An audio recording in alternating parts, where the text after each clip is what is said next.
नमस्कार मित्रांनो, आपल्याला पंचायत राज हा घटक पाहायचा आहे।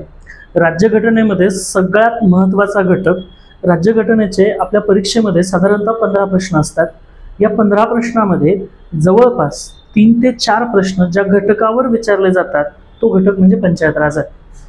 आता हा जो पंचायत राज आहे, या पंचायत राजमध्ये आपल्याला अतिशय सोप्या पद्धतीत हे पंचायत राज शिकायचं आहे।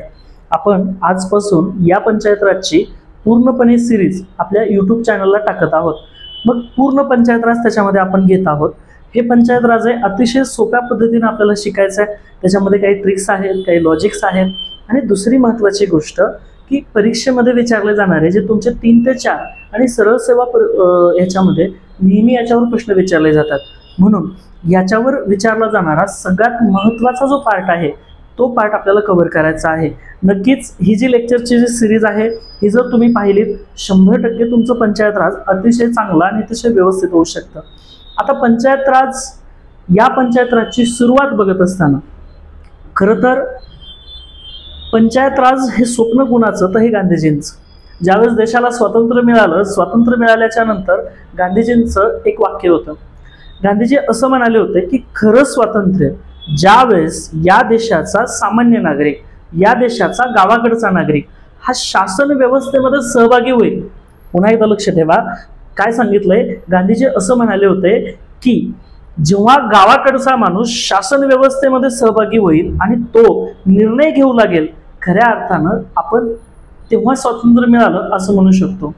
मग आपलं संविधान आता तयार होत होतं। 1946 ला संविधान सभा तयार झाली। 1946च्या नोव्हेंबर-डिसेंबर मध्ये तयार झाली। 47-48 हे 2 वर्ष होते आणि मग साधारणतः 49 पण हे वर्ष होतं। 26 जानेवारी 1950 ला आपलं संविधान स्वीकारलं गेलं आणि त्यामध्ये गांधीजींचा हा जो विचार आहे हा विचार कुठंतरी महत्त्वाचा वाटू लागला। मग गावाकडचा माणूस हा शासन प्रक्रियेमध्ये सहभागी झाला पाहिजे आणि त्याच्यासाठी एक यंत्रणा असली पाहिजे। मित्रांनो, ही जी यंत्रणा आहे या यंत्रणेचं दुसरं स्वरूप म्हणजे पंचायत राज आहे। आता पंचायत राज ह्याच्याकडे पाहण्यासाठी आयोग नेहमी एक प्रश्न विचारतं, तर ती थोडीशी माहिती असणं आपल्याला आवश्यक आहे। मग कुठला? तर ह्याच्यामध्ये आहे कलम 40। कलम 40 राज्यघटनेमध्ये हे जे आर्टिकल 40 आहे, राज्यघटनेमध्ये आर्टिकल 40 हे सांगितलंय ग्रामपंचायतीचे संघटन।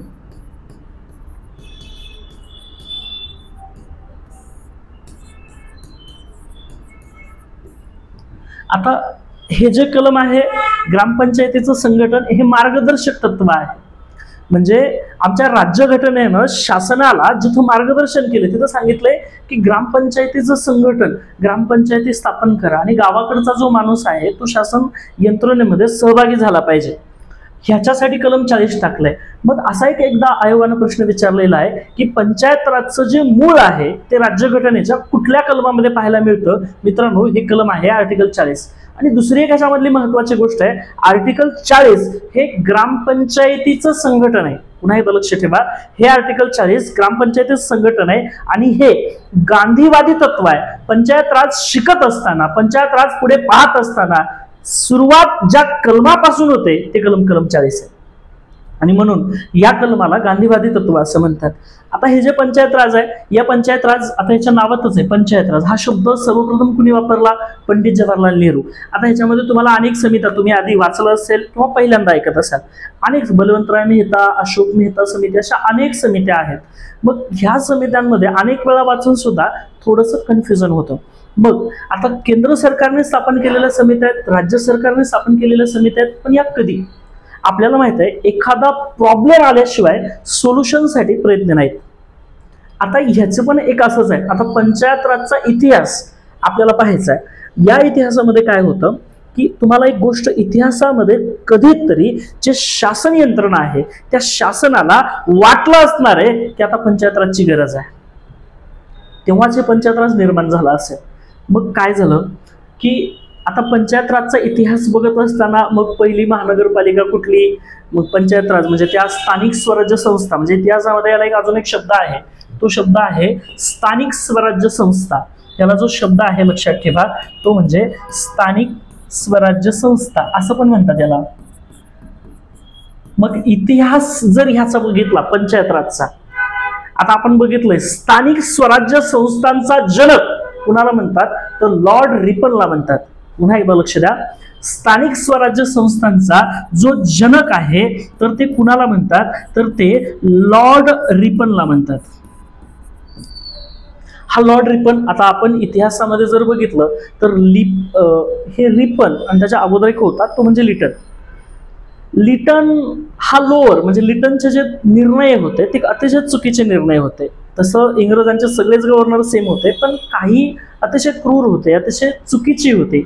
इंग्रजांच्या काळात शासनाचं जे इंग्रजांचं प्रतिनिधित्व या देशात करत होते त्याला आपण गव्हर्नर जनरल असं म्हणतो. मग इथं एक गोष्ट लक्षात ठेवा, हा जो लॉर्ड रिपन आहे हा 1882 ला आपल्याकडे होता. म्हणजे साधारणतः 80 पासून ते 1884 पर्यंत या रिपनचा कार्यकाळ आहे. हा रिपन थोडासा बरा होता, म्हणजे यानं जे निर्णय घेतले होते ते थोडेसे माणुसकीला धरून होते. मग हा जो रिपन आहे या रिपनने सर्वप्रथम स्थानिक स्वराज्य, त्याला कळालं की लोकल प्रकारचं जे शासन आहे हे शासन असलं पाहिजे, म्हणून या रिपननं त्याच्यामध्ये पहिल्यांदा ठराव केलेला आहे. आणि इतिहासामध्ये जर बघितलं ह्याच्यावर सुद्धा प्रश्न विचारलेला आहे. स्थानिक स्वराज्य संस्थांचा जो जनक आहे ते लॉर्ड रिपनला म्हणतात. स्थानिक स्वराज्य संस्थेचा जनक कुणाला म्हणतात तर लॉर्ड रिपनला स्थानिक स्वराज्य संस्थेचा जनक असं म्हणतात इतिहासामध्ये. याच्या अगोदर एक गव्हर्नर जनरल होता, त्याचं नाव आहे लॉर्ड मेयो. वाक्य लक्षात ठेवा, त्याचं नाव आहे लॉर्ड मेयो. आता ह्या लॉर्ड मेयोनं काय केलं, लॉर्ड मेयोचं इसवी सन लक्षात ठेवा, लॉर्ड मेयोचं इसवी सन आहे 1870. हा आहे 1882 ला. स्थानिक स्वराज्य संस्थांचा जो त्यांनी ठराव मंजूर केलेला आहे तो 1882 ला ठराव मंजूर केला. मग इतिहासामध्ये पुन्हा एकदा लक्ष द्या, इतिहासामध्ये सर्वात प्रथम स्थानिक स्वराज्य संस्थांचा ठराव मंजूर करणारा हा रिपन आहे. दुसरी गोष्ट, त्याच्या अगोदरची मी स्टोरी सांगतोय की 1870 ला हा लॉर्ड मेयो जो आहे, कधी तर ह्याचं 1870 ला त्यांनी काय केलं, आर्थिक विकेंद्रीकरणाचा ठराव मांडला. पुन्हा एकदा लक्ष द्या, काय सांगितलंय, आर्थिक विकेंद्रीकरणाचा ठराव. यांनी काय केलं, जे आर्थिक विकेंद्रीकरण, या आर्थिक विकेंद्रीकरणाचा त्यानं ठराव मांडला. आता आर्थिक विकेंद्रीकरण कशाला म्हणावं, आर्थिक विकेंद्रीकरण याचा अर्थ असा आहे की तिथं त्यांनी काय केलेलं आहे, पैशाचं विभाजन केले किंवा पैशाच्या बाबतचे निर्णय घेण्याचे अधिकार हे प्रत्येकाला प्रत्येकाच्या ठिकाणी दिलेले. मग आर्थिक विकेंद्रीकरणाचा जो ठराव आहे हा ठराव सर्वप्रथम मांडलेला आहे या लॉर्ड मेयोनं, म्हणून याला मुक्तिदाता सुद्धा म्हणतात. याला म्हणजे पहिल्यांदा विभाजनवादी किंवा प्रत्येक ठिकाणी प्रत्येकाचे अधिकार विभाजन करण्याचं काम मेयोनं केलं.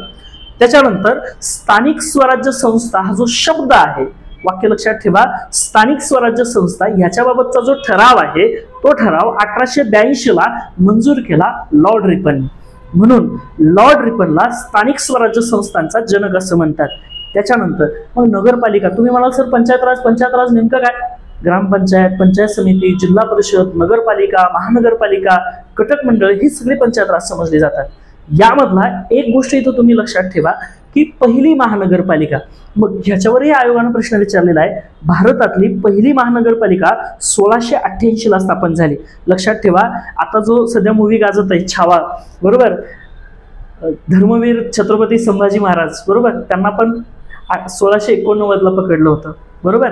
तर मग त्याच्या एक वर्ष अगोदर, तो म्हणजे 1688. 1688 ची एक गोष्ट लक्षात ठेवा, भारतातली पहिली मनपा, भारतातील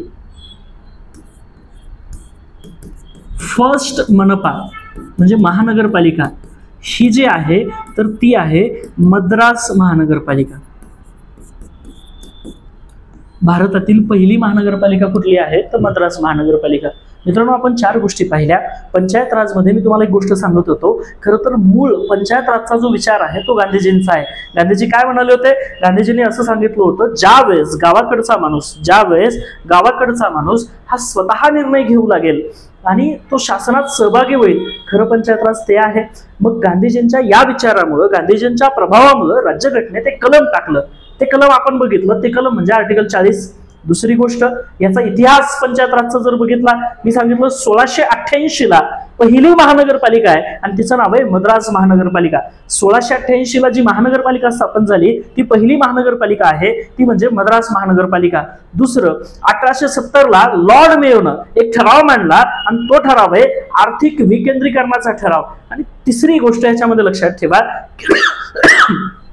की 1882 ला स्थानिक स्वराज्य संस्थांचा जो पहिला ठराव आहे तो ठराव लॉर्ड रिपनचा होता. म्हणून स्थानिक स्वराज्य संस्थांचा म्हणजेच या पंचायत राजचा जनक आहे तो लॉर्ड रिपनला असं म्हणतात. हे 4 पॉइंट अतिशय महत्वाचे आहेत. दुसरी गोष्ट, मग आता पंचायत राजचा मी तुम्हाला सांगितलं की पंचायत राजचा एक इतिहास सुद्धा आहे. आता इतिहास पंचायत राजचा हा आपण बघितला, पण जरी करता आता ही तर महानगरपालिका स्थापन झाली, गांधीजींनी पण सांगितलं कलम 40 मध्ये, त्याच्यानंतर मग 1882 ला रिपन पासून हे प्रयत्न सुरू आहेत हे आम्हाला कळालं. पण शासन व्यवस्थेमध्ये किंवा ज्यावेळेस गव्हर्नमेंट उपाययोजना कुठल्या करत नव्हतं किंवा पंचायत राजसाठी ठोस उपाययोजना या देशामध्ये कुठल्याही चालू नव्हत्या. मग कधी कधी असे काही प्रसंग येतात की त्या प्रसंगामध्ये आपल्याला म्हणजे परिस्थितीनुरूप निर्णय घ्यावे लागतात. मुळात पंचायत राजच्या बाबतीत असं काय झालं की समिती स्थापन केली आणि त्या समितीच्या इम्प्लिमेंटेशन आपल्या देशात करावं लागलं, अशी कुठली परिस्थिती होती हे सुद्धा समजून घेणं मित्रांनो खूप आवश्यक आहे.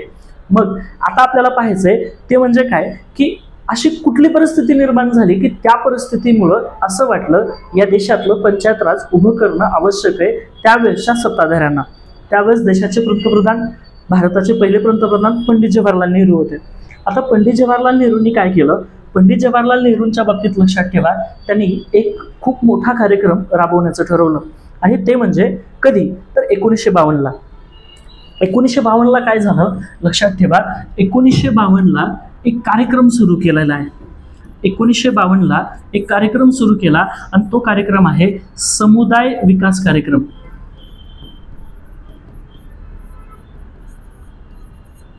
वाक्य लक्षात घ्या, कधी हा पहिला कार्यक्रम आहे, हा अतिशय मोठा कार्यक्रम आहे, बहुउद्देशीय कार्यक्रम होता समुदाय विकास कार्यक्रम. समुदाय विकास कार्यक्रम हा नेहरूंचा अतिशय म्हणजे मोठ्या विश्वासानं नेहरूंनी हा कार्यक्रम सुरू केला होता. हा जो समुदाय विकास कार्यक्रम तो कधी सुरू झाला त्याची डेट हाही आयोगाने विचारलेला प्रश्न आहे. समुदाय विकास कार्यक्रम हा सुरू झाला 2 ऑक्टोबर 1952 ला. हा कार्यक्रम 5 टप्प्यामध्ये राबवायचं ठरवलं होतं. 5 टप्पे कुठले कुठले, मग त्याच्यातला पहिला टप्पा आहे समुदाय विकास कार्यक्रम राबवण्याचा, केंद्र, त्याच्यानंतर राज्य, त्याच्यानंतर जिल्हा, त्याच्यानंतर तालुका आणि त्याच्यानंतर गाव. अशा 5 टप्प्यामध्ये हा कार्यक्रम राबवायचं ठरवलं. हा कार्यक्रम 1952 ला सुरू झाला आणि 1953 ला अजून एक कार्यक्रम सुरू केलेला आहे. 1953 ला ते म्हणजे राष्ट्रीय विस्तार सेवा.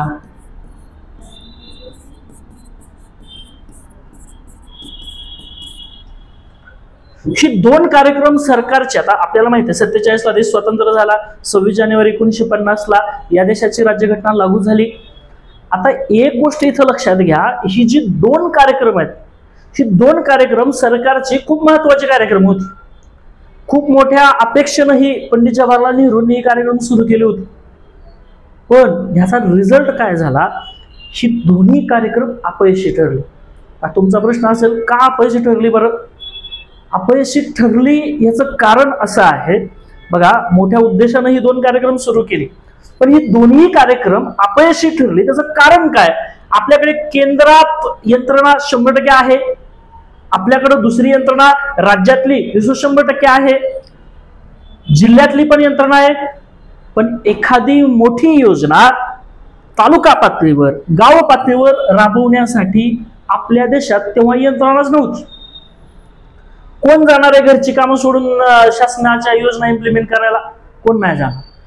मग शासनाला असं, अरे शासनाच्या योजना इम्प्लिमेंट करणारं गावात कुठलं ऑफिस पाहिजे का नाही, किंवा ती लोक शासनाच्या योजनेचा लाभार्थी देणं, मग आपल्याला एखाद्या योजनेचा लाभ घ्यायचा आहे तर कुठंतरी ऑफिस पाहिजे की नाही, कोणाला तरी उत्तरदायी पाहिजे की नाही. मग गावात ग्रामसेवक नको, सरपंच नको, अशी यंत्रणाच नसेल तर मग शासनाच्या योजना गावापर्यंत कशा पोहोचणार, ह्याचा कुठलाही विचार त्यावेळेस केला गेला नव्हता. कारण परिस्थितीच अशी असते की आपण ज्या वेळेस प्रयत्न करत असतो जशा अडचणी येतील तसे मार्ग काढले जातात. मग इथं एक गोष्ट लक्षात ठेवा की जरी करता ही 2 कार्यक्रम या देशामध्ये सुरू झाली, पण ही 2 कार्यक्रम तालुक्यापर्यंत गावापर्यंत पोहोचलीच नाही. का पोहोचली नाही त्याचं कारण असं आहे, तिथपर्यंत पोहोचण्यासाठी या देशात यंत्रणाच नव्हती. आणि म्हणून ही 2ही कार्यक्रम मित्रांनो अपयशी ठरली. आणि ही 2 कार्यक्रम का अपयशी ठरली याची कारण शोधण्यासाठी, आपल्यासारखं नाही तर कार्यक्रम अपयशी ठरल्यावर मग ठरले अपयशी, पण ती का अपयशी ठरली त्याचं काय कारण आहे, ही 2 कार्यक्रम मित्रांनो का अपयशी ठरली याची कारण शोधण्यासाठी एक समिती स्थापन केली. ती समिती तुम्ही आतापर्यंत पंचायत राज वाचला असेल, बघितलं असेल. ती समिती लक्षात ठेवा, त्या समितीचं नाव आहे 1957 ला ही समिती स्थापन केली. ही का स्थापन केली याचं कारण असं आहे, ही जी 2 कार्यक्रम आहेत, ही 2 कार्यक्रम का अपयशी ठरली याच्यासाठी इतिहासामध्ये एक समिती स्थापन केलेली आहे. आणि त्या समितीचं नाव आहे 1957 ची समिती आहे आणि तिचं नाव आहे बलवंतराय मेहता समिती.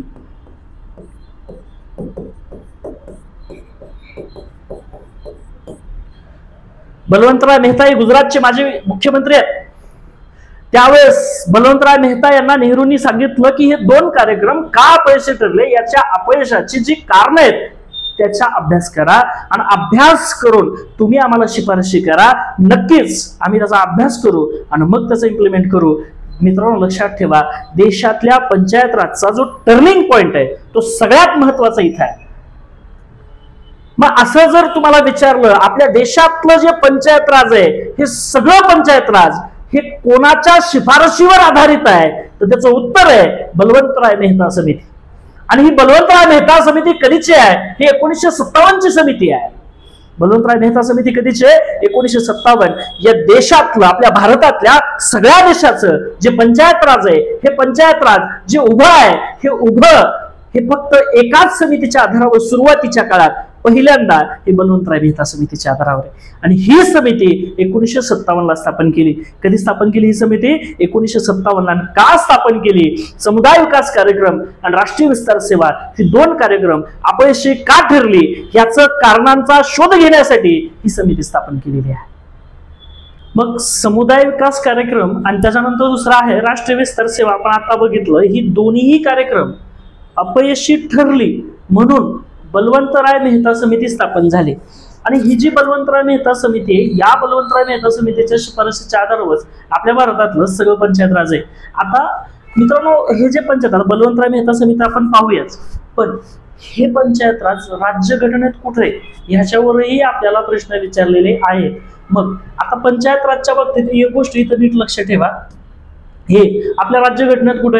आता पंचायत राज साठी सगळ्यात पहिली गोष्ट लक्षात ठेवा, ह्याच्यामध्ये कलम 40 आर्टिकल 40 ही जी आहे हे पंचायत राजचं मूळ आहे. तुम्हाला जर असा प्रश्न विचारला की पंचायत राजचं मूळ खालीलपैकी कुठल्या कलमात, तिथं तुम्हाला सांगता आलं पाहिजे कलम 40. पुढची गोष्ट, मग आता हे जे पंचायत राज आहे या पंचायत राजसाठी आपल्या राज्यघटनेत घटना दुरुस्त्या केलेल्या आहेत. कारण सुरुवातीला आता ठीक आहे देशात स्ट्रक्चर उभं केलं पण त्याला घटनात्मक कुठलाही आधार नव्हता. मग पंचायत राजला घटनात्मक दर्जा देण्यासाठी, म्हणजेच काय, राज्यघटनेचा या पंचायत राजला दर्जा देण्यासाठी 2 घटना दुरुस्त्या झालेल्या आहेत. मित्रांनो ती जी घटना दुरुस्ती आहे ती 1 नंबरची घटना दुरुस्ती आहे 73वी घटना दुरुस्ती, 73वी घटना दुरुस्ती. आणि दुसरी घटना दुरुस्ती आहे 74वी घटना दुरुस्ती. आता ही जी 73वी घटना दुरुस्ती कशासाठी आहे, ही ग्रामीण पंचायत राज. 73वी जी घटना दुरुस्ती आहे ही कोणत्या समजली जाते, तर ही ग्रामीण पंचायत राज लक्षात ठेवा. आणि 74वी जी घटना दुरुस्ती आहे ती शहरी पंचायत राज.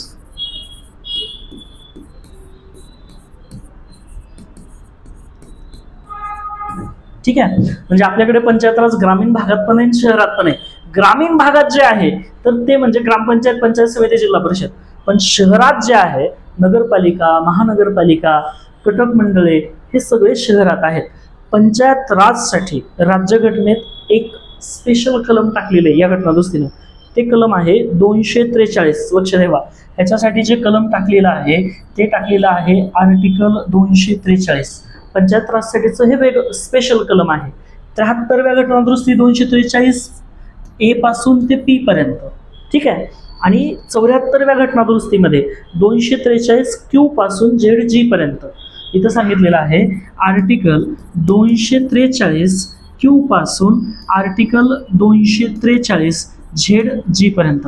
आता मित्रांनो तुम्ही सोबत सोबत लिहित चला. मला असं वाटतं की सगळ्यात पहिले तुम्ही, आता माझी एक शिकवण्याची पद्धत आहे हडपसरमध्ये, विद्याधन अकॅडमी आहे माझी, अतिशय वेगळी अकॅडमी आहे. माझ्याकडे एक पद्धत आहे शिकवताना. आता यूट्यूबच्या माध्यमातून मी सगळ्यांना सांगतो की मला असं वाटतं की तुम्ही शिकवताना लिहित नका जाऊ. त्याचं काय कारण आहे की तुम्ही ऐकत चला. मी खूप वेळा रिकॉल करतो, कारण ही परीक्षा MCQची परीक्षा आहे. या परीक्षेमध्ये तुम्हाला नॉलेज किती आहे त्यापेक्षा तुमचं रिव्हिजन किती आहे असं वाटतं मला. ती त्या लोकांची ही परीक्षा आहे, म्हणून तुमचं रिव्हिजन झालं पाहिजे. आणि दुसरी गोष्ट, मी माझ्या वर्गात सुद्धा, माझ्या क्लासमध्ये सुद्धा, मी जेव्हा ऑफलाईन जिथं माझे आता इथं हडपसरला क्लास चालतात तिथं सुद्धा मी कधीच मुलांना लिहून देत नाही. माझं एक असं मत आहे की तुम्ही लक्ष द्या आणि त्याच्यानंतर लेक्चर स्टॉप करा, त्याच्यानंतर तुमच्या मनाने त्या वहीवर लिहा. कारण काय होतंय, आपलं नेहमी दुसऱ्याचं वाचण्यातच आपलं आयुष्य गेलं, त्यामुळं कदाचित थोडं आपलंही वाचायला शिकलं पाहिजे, कारण आपण आपल्या पद्धतीनं ह्या सगळ्या गोष्टी करत असतो. म्हणून पंचायत राजसाठीचं जे स्पेशल कलम आहे ते कलम 73 आणि 74व्या घटनादुरुस्तीने टाकलं, ते कलम आहे 243, ठीक आहे. मग ह्या 73, 74 ही घटनादुरुस्ती कशा संदर्भात आहे? पंचायत राज संदर्भात. पुन्हा एकदा सांगतो, पंचायत राजला घटनात्मक ह्या 2 घटनादुरुस्त्या आहेत, ह्याची इम्प्लिमेंटेशनची डेट सुद्धा विचारतात. या घटनादुरुस्त्या, दोन्ही घटनादुरुस्त्या 1992च्या आहेत, लक्ष ठेवा. पण या घटनादुरुस्तीची जी अंमलबजावणी आहे ती अंमलबजावणी 1993ची आहे, लक्ष द्या. ह्या दोनही घटनादुरुस्त्या आहेत 1992च्या, परंतु ह्याची जी अंमलबजावणी 93ची आहे. ह्याची अंमलबजावणी आहे 24 एप्रिल 1993. ह्याची अंमलबजावणी आहे किती? तर 24 एप्रिल 1993. कशाची? 73व्या घटनादुरुस्तीची. आणि 74व्या घटनादुरुस्तीची जी अंमलबजावणी आहे ती आहे 1 जून 1993, ठीक आहे. म्हणजे हे तुम्हाला लक्षात आलं पाहिजे. आता ह्याच्यावर तुम्हाला खूप प्रश्न विचारेल. 24 एप्रिल हा पंचायत राज दिवस म्हणून ओळखला जातो का? कारण 73वी घटनादुरुस्तीची अंमलबजावणी त्या दिवशी आहे. दुसरं, 1 जून हा सुद्धा पंचायत राज दिवस ओळखला जातो का? कारण त्या दिवशी ही आहे. हा दिवस 1 जून नाही, पण हा 24 एप्रिल ओळखला जातो. हे 2 डेट तुम्हाला खूप महत्वाचे आहेत. विषय कुठला चाललाय? आपलं हे जे पंचायत राज आहे हे राज्य घटनेमध्ये कुठं आहे? मी 3 गोष्टी तुम्हाला सांगितल्या. पहिलं आर्टिकल 40, दुसरी गोष्ट 73वी घटनादुरुस्ती आणि 74वी घटनादुरुस्ती. मग ह्या 3 गोष्टीमध्ये आपल्याला पंचायत राज पाहायला मिळतं. कलम जर म्हणाला तर हे कलम एक तर 40 कलम आणि दुसरं कलम आहे 243 कलम, ठीक आहे. मग ह्या त्याच्यामधल्या महत्वाच्या गोष्टी आहेत, ही गोष्ट लक्षात ठेवा. हे जे पंचायत राज आहे याला घटनात्मक दर्जा या 2 घटनादुरुस्तीने दिलेला आहे, 73वी आणि 74वी घटनादुरुस्ती, ठीक आहे. आपण 2 गोष्टी बघितल्या, एक पंचायत राजचा इतिहास, दुसरं राज्य घटनेमध्ये नेमकं हे पंचायत राज कुठं आहे ही सुद्धा गोष्ट आपण आपल्या या लेक्चरमध्ये पाहिलेली आहे. 3 गोष्टी आपण पाहिल्या पंचायत राजमध्ये. एक म्हणजे मी तुम्हाला सांगितलं की आर्टिकल 40, खूप वेळा मी रिकॉल केलंय. दुसरं 73वी घटनादुरुस्ती आणि त्याच्यानंतर 74वी घटनादुरुस्ती. अशा 3 गोष्टी मी तुम्हाला सांगितल्या. आता ह्याच्यामध्ये एक गोष्ट लक्षात ठेवा, राज्यघटनेमध्ये सगळ्या राज्यघटनेमध्ये अनुसूच्या आहेत 12. आपली राज्यघटना त्याच्यामध्ये कलम, भाग आणि अनुसूच्या टोटल सगळ्या पूर्ण आहेत. लक्षात ठेवा, पूर्ण राज्यघटनेमध्ये सगळ्या अनुसूच्या आहेत 12.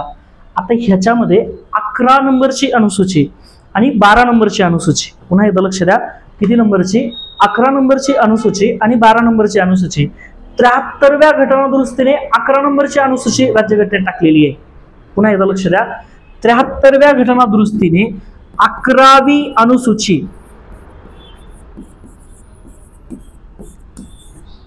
73व्या घटनादुरुस्तीने कोणती? 11वी अनुसूची. आणि 74व्या घटनादुरुस्तीने 12 नंबरची अनुसूची राज्यघटनेत टाकलेली आहे.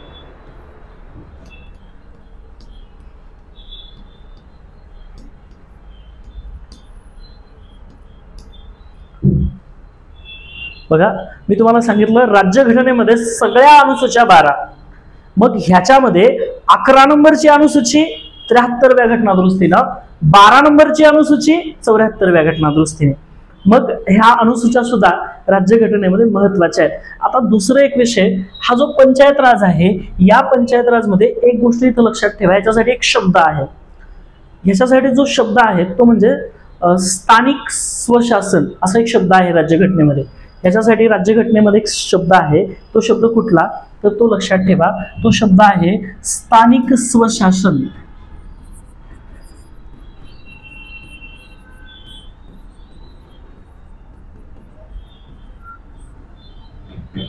म्हणजे लोकलचं त्या ठिकाणचं राज्य असं आपण त्याला म्हणू शकतो. मग हे जे स्थानिक स्वशासन हा जो शब्द आहे, म्हणजे पंचायत राज हा विषय आपल्याला माहिती आहे की अनुसूची 7 लक्षात ठेवा. टोटल अनुसूची मी आत्ताच 12 सांगितल्या.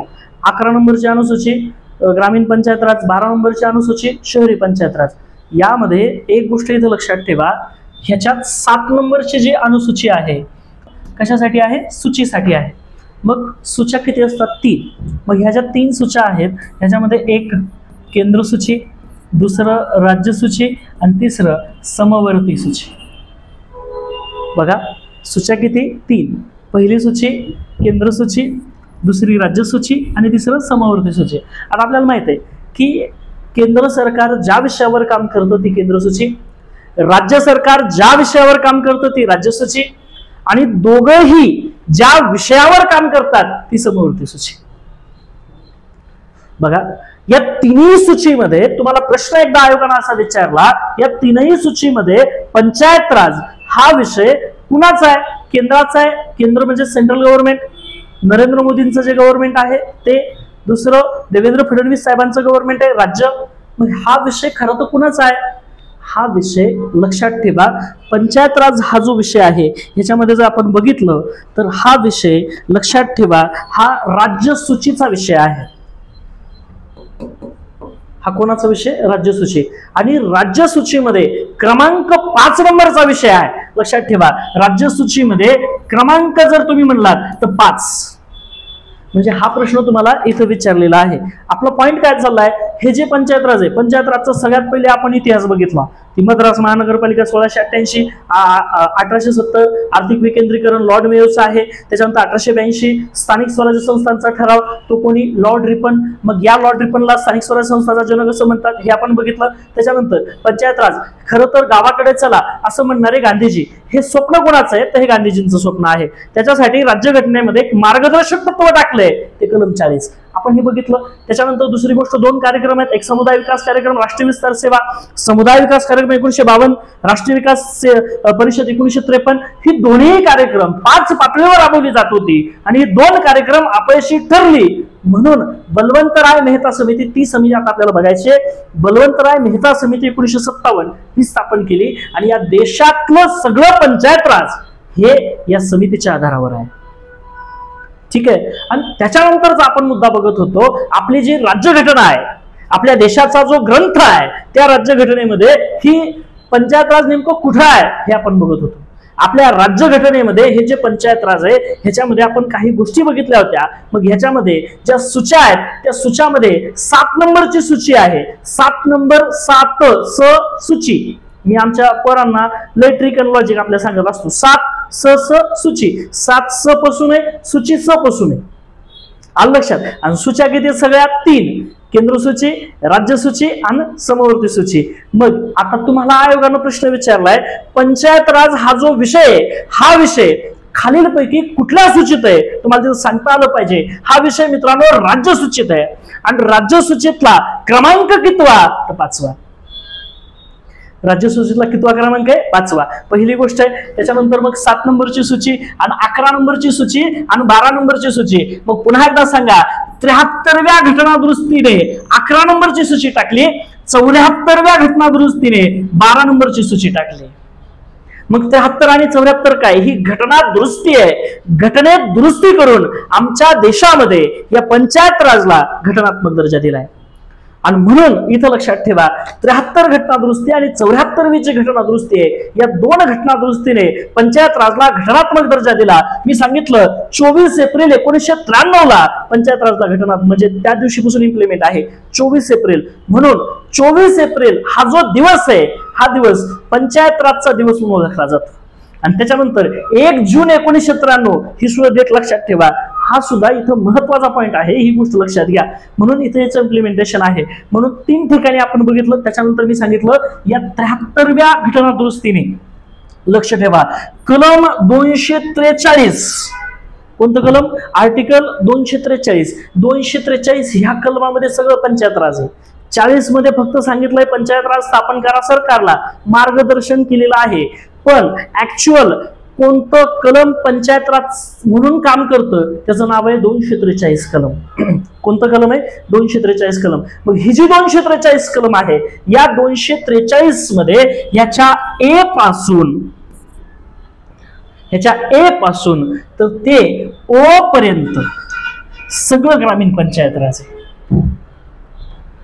आणि पुन्हा ही जे आर्टिकल, हे आर्टिकल आहे बरं का 243, ही जे आर्टिकल 243च्या पी पासून आर्टिकल 243 ZG पर्यंत